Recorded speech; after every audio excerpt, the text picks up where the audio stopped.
এক্সামত আমাক কৈয়েই থাকে যে কিবা এটা সংখ্যা প্ৰথমতে বঢ়াই দিয়া হ'ল তাৰপিছত আকৌ কমাই দিয়া হ'ল বা কিবা এটা সংখ্যা প্ৰথমতে বঢ়াই দিয়া হ'ল তাৰপিছত আকৌ বঢ়াই দিয়া হ'ল আৰু এনেকুৱা ধৰণৰ কোৱেশ্চন বিলাক সলভ কৰাৰ কাৰণে আমি ব্যৱহাৰ কৰো সাকসেসিভ কেস মেথড কি হয় এই মেথডটো আৰু লগতে আমি নেট ইফেক্ট মেথডটো ইয়াতে ব্যৱহাৰ কৰিব পাৰো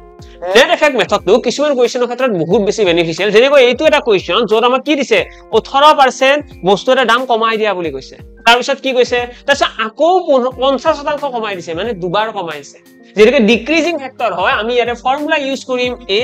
+ b + ab by 100 আৰু এই ফৰ্মুলাটোক আমি কি বুলি কওঁ নেট ইফেক্টৰ ফৰ্মুলা ইয়াতে আমাৰ a ইকুৱেল আহিব -18 আৰু b ইকুৱেল আহিব আমাৰ -50 যদি এইখিনি আমি সলভ কৰিবলৈ যাও আমি ইয়াতে কি দেখা পাম আমি দেখিম -18 plus -50